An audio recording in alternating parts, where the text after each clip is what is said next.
Have you ever wondered why men seem unable to express their true feelings? What if I told you that a man who is madly in love with you has already told you, just in a language that almost no woman understands? Carl Jung discovered something profound. The unconscious mind doesn't speak in logic, it speaks in symbols, patterns, and behavior. And when it comes to love, especially in men, the unconscious often speaks louder than words ever could. You see, my friends, men don't always say, "I love you," the way movies train us to expect. They don't always shout it, post it, or serenade it. No, when a man is truly, madly, soul-shakingly in love, he says it in code, in a phrase that sounds casual, but carries his whole emotional world behind it. And here's the part no one tells you: most women miss it. They miss it because they're listening for romance. But what he's offering is reverence. They're watching for grand gestures, but what he gives is quiet devotion. Carl Jung said, "Until you make the unconscious conscious, it will direct your life and you will call it fate." Well, today we're flipping the lights on, because the man in your life, or the man who will come into your life, is likely already speaking to you from the deepest part of his soul. He's just not doing it in your language. So I'm going to show you how to hear it. I'm going to reveal the 7 phrases a man says only to the woman he loves with his entire being. They don't sound poetic. In fact, some might even sound ordinary, like something he could say to anyone. But that's the trick. These words aren't about the words. They're about when, why, and how he says them. Think of it like this: a tiger doesn't purr like a kitten, a volcano doesn't whistle like a kettle, and a man who's in love doesn't always say, "I love you." He shows it in phrases that break his own inner programming. That's how you know it's real. And listen, before we dive into these 7 powerful phrases, I need to ask something from you. If this message already resonates, if there's a part of your soul whispering, "Wait, this explains so much," then press that like button. Hit subscribe, turn on notifications. I'm putting my soul into this content, not just to inform you, but to empower you, to help women understand the real language of love and influence. Now stay with me, because once you hear phrase number 1, you'll never look at his words the same again. You might even realize he's already been loving you in a language deeper than words. Phrase 1, what do you think? A man's strength isn't just in what he can carry, it's in who he's willing to trust with his weight. So let's start here, ladies, with a phrase that sounds so small, so ordinary, so everyday. What do you think? You've probably heard it 100 times, in passing, over coffee, while he's holding his phone or staring at the ceiling, half distracted. But don't get it twisted, because when a man really loves you, when you've got a hold on his soul, those 4 words mean everything. They are not just a casual question. They're a quiet confession, a moment of surrender. Carl Jung taught that the male psyche is ruled by the inner warrior, the archetype built for battle, built for control, built to never need anyone. That warrior is wired to make decisions solo, to act fast, to hide weakness. So when he looks at you, really looks at you and asks, "What do you think?" he's breaking code. He's disarming himself. That's not a man making small talk. That's a man saying, "I trust you with something that scares me." Imagine a soldier on the front lines, used to calling the shots, suddenly radioing back not for orders, but for your insight. That's what's happening here. He's not just asking for your opinion. He's placing value on your vision, on your mind, on your voice. And for men, that's sacred territory. Now, I know what some of you are thinking, but he asked me about what shoes to buy. That's not exactly a life decision. Fair. But here's the key. Don't just listen to what he's asking. Watch how he asks. Watch his eyes, his posture, the softness in his voice, the way he pauses to hear your answer, like it actually matters. Because sometimes the question isn't about the shoes. It's about the fact that he wants you involved in his choices, that he sees you not as a bystander in his life, but as a partner, a co-creator, a woman whose mind carries weight. I would say, when a man lets you into his decision-making, he's not losing power, he's sharing his kingdom. Let me tell you a quick story. There was a woman named Marla, quiet, grounded, mid-50s. She'd been with her partner for over 10 years. One day, during a conversation about retirement, he looked at her and asked, "What do you think I should do?" Now, on the surface, that didn't seem like much, But later she told me that in all their years together, that was the moment she finally felt how deeply he loved her. Not when he bought the ring, not when he wrote a card, but in that one question. Because it meant he wasn't just planning a future, he was planning their future. And he couldn't picture it without her insight. So the next time a man asks you that question, take a breath before you answer. Recognize it for what it is, a quiet offering of trust, a man saying, I don't just want you here, I need your voice. And don't ever think that your opinion is just an opinion. It's influence, it's power, it's a seat at the table of his future. Stay with me, because the second phrase he says when he's deeply in love, you'll never hear it the same way again. And once you do, you'll realize he's not just showing you affection, he's showing you his core. Phrase 2, I had a rough day. The strongest man in the room isn't the one who hides his struggle. It's the one who knows where it's safe to set it down.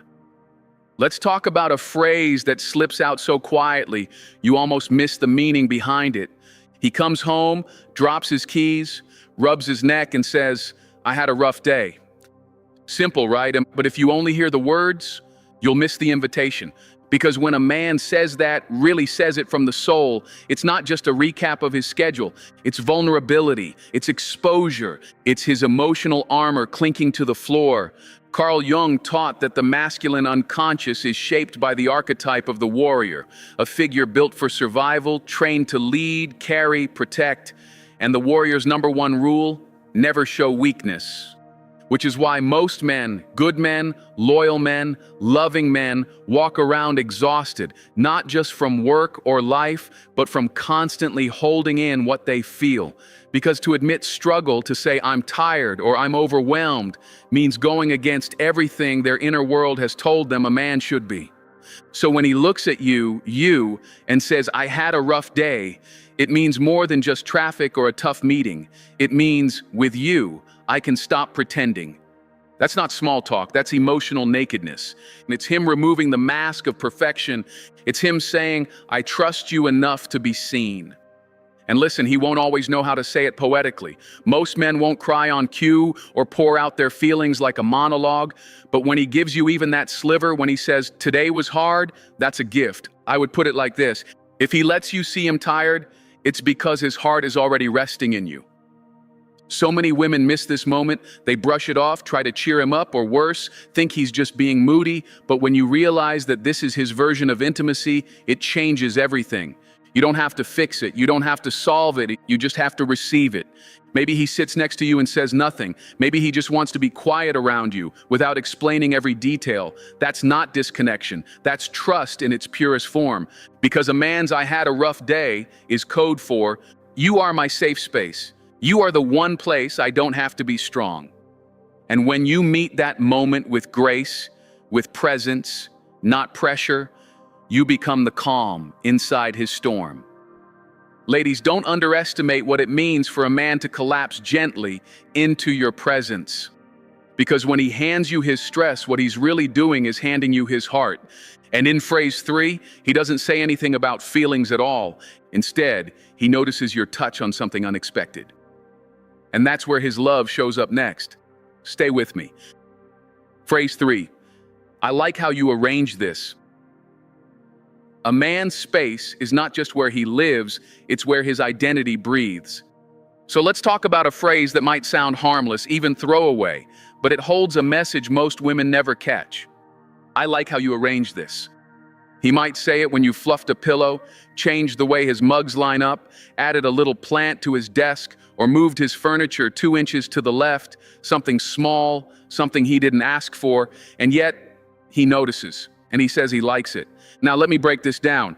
According to Carl Jung, for the male psyche, physical space is sacred. His home, his car, his office, even the corner of the garage where he keeps random tools, these aren't just things. They are extensions of his ego, his sense of control, identity, order. Which means letting someone change his space, even in the smallest ways, isn't about design preferences, and it's psychological, it's personal. So when he says, I like how you arrange this, he's not just giving you a compliment. He's giving you access, Access to the space he's guarded, access to the world he built to feel in control, access to the parts of him no one else has ever been allowed to touch. Because a man's world is built in zones. There's a zone for work, a zone for play, a zone for solitude. But when he starts letting you blend in, soften the corners, leave a mark, he's saying something deeper than words. You belong here, not just in the room, but in my life.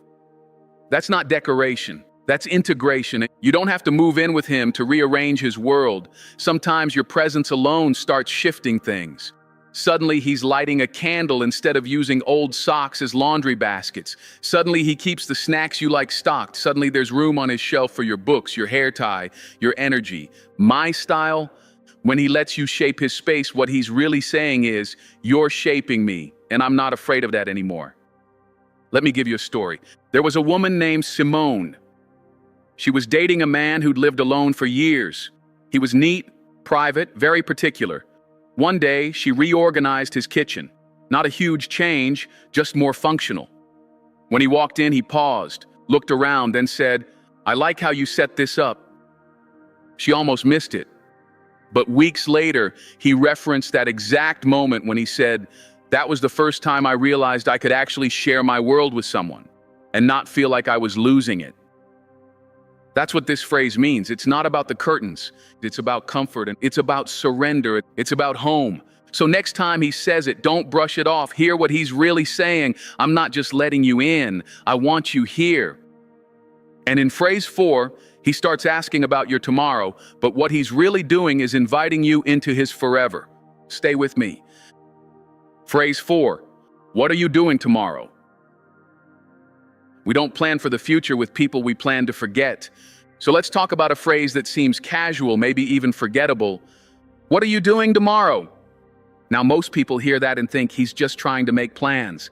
Maybe a dinner, maybe a lunch, maybe just checking your availability. But no, my friend, that's not what's happening here.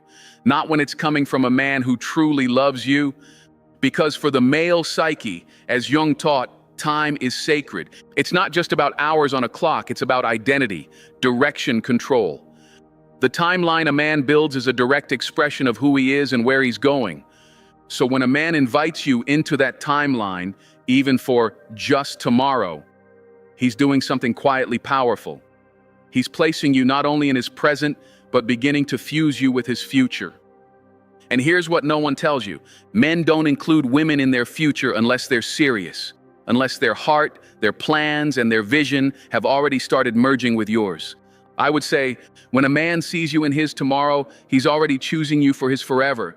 Because let's be honest, men are wired to move forward, to build, to chase the next thing. But when he pauses, turns toward you, and asks about your tomorrow, he's not just fitting you into his schedule. He's mentally and emotionally trying on a future that includes you. Think of it like stitching. Every time he says, "What are you doing this weekend? You free next Thursday? Want to come with me next month?" He's threading a needle, stitching you into the fabric of his forward motion. That's not convenience, that's commitment in code. And ladies, here's the real power move. It doesn't matter if the plan is big or small. What matters is the pattern. If he consistently checks in with your schedule, not just to control it, but to merge it with his, that's the mark of a man emotionally invested. You see, for the warrior archetype Jung described, letting someone into his future isn't natural. It's not instinct. It's a choice. It's the man stepping out of solo mode and into we energy, even before he knows he's doing it. Let me tell you about Tara. She told me she used to get annoyed when her man always asked what she was doing tomorrow, even if they weren't making plans. She thought he was being nosy or trying to micromanage. Until one day he said, "I just like knowing where you'll be. It makes me feel close to you." Boom. Not control, connection. So next time he asks that little question, don't overlook it. He's not just checking your calendar. He's checking if his world still includes you. And when he starts talking about the future, girl, he's not just planning days, he's planting roots.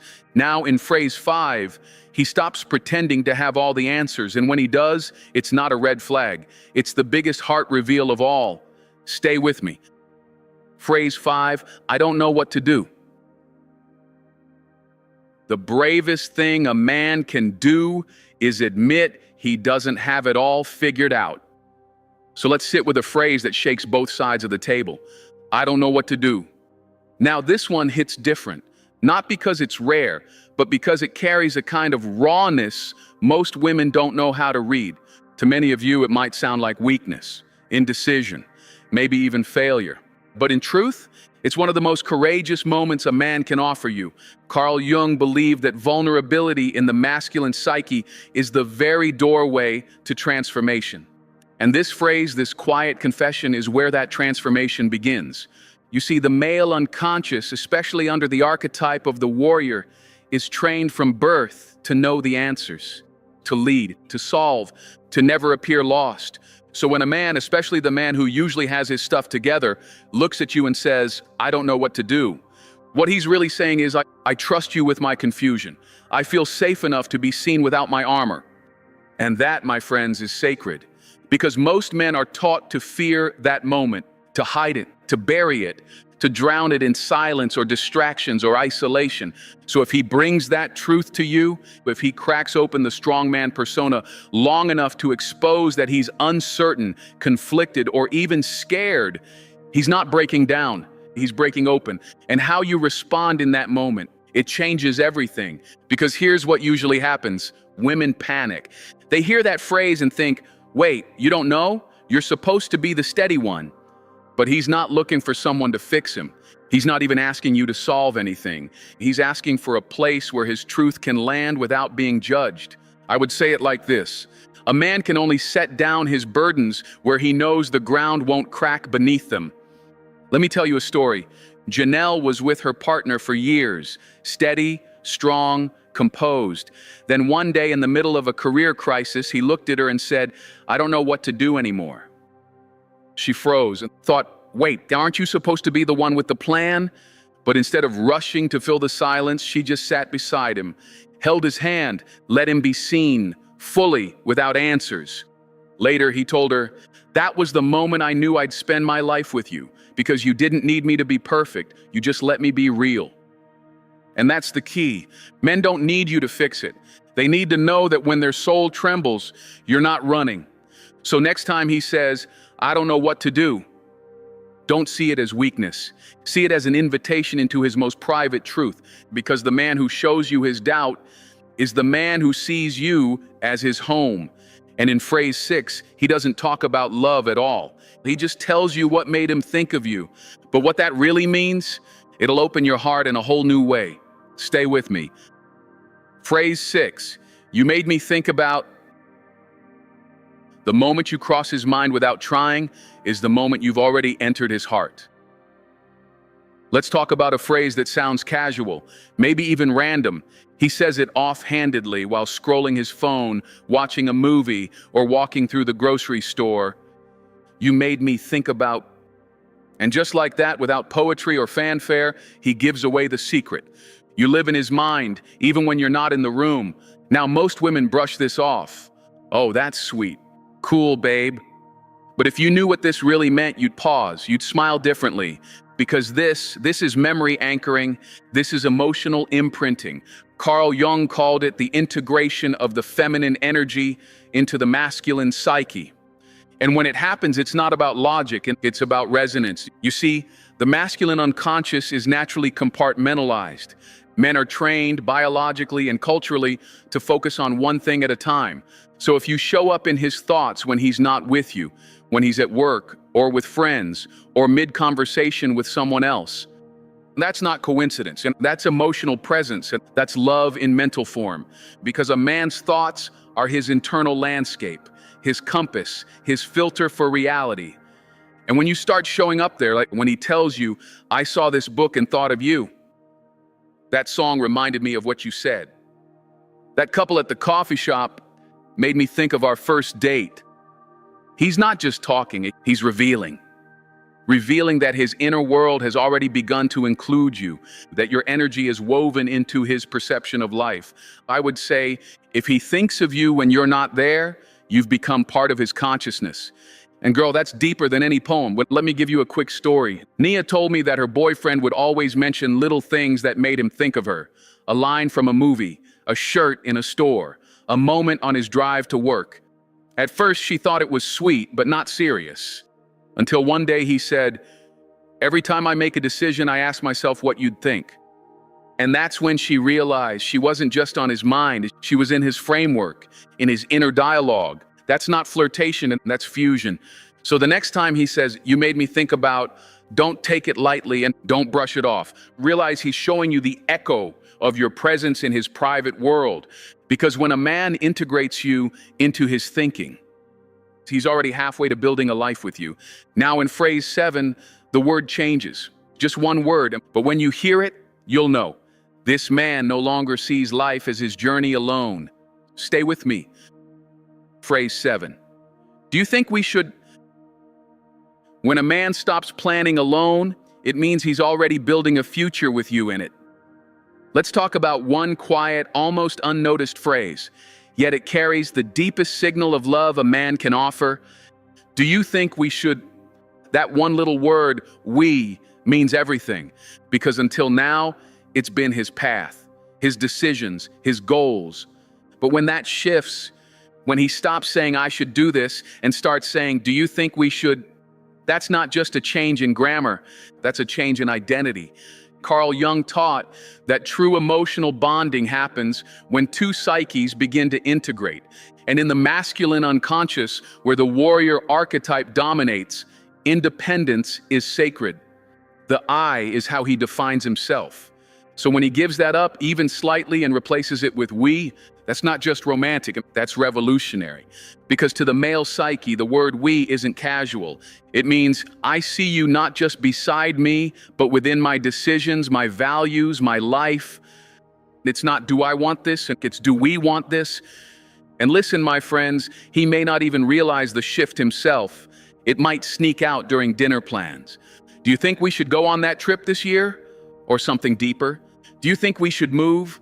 Do you think we should start thinking about... Whatever follows doesn't matter nearly as much as the way he frames the sentence.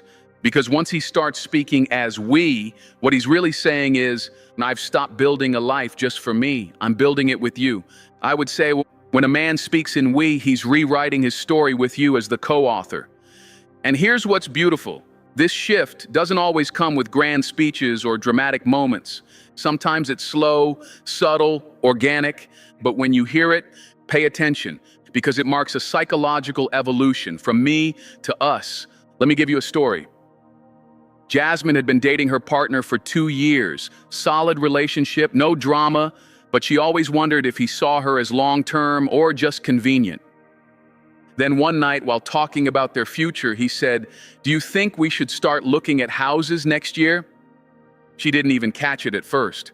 But later, lying in bed, she replayed those words in her head. We should. And in that moment, she realized he'd already chosen her. Not with a proposal and not with flowers, but with language. Because "we" means this isn't just a relationship, it's a partnership. So the next time you hear that phrase, don't just answer the question. Feel what's underneath it. He's inviting you into his identity. He's no longer walking the road alone. And if you've heard even one of these 7 phrases from the man in your life, you're not waiting to be loved. You already are. You just needed someone to translate the language of his soul. Now, if this opened your eyes even a little, hit that like button, subscribe, turn on notifications, because this is just the beginning. We're not done pulling back the curtain. Your love life deserves more than cliches. It deserves the truth. And the truth is, you're more deeply loved than you've ever been told.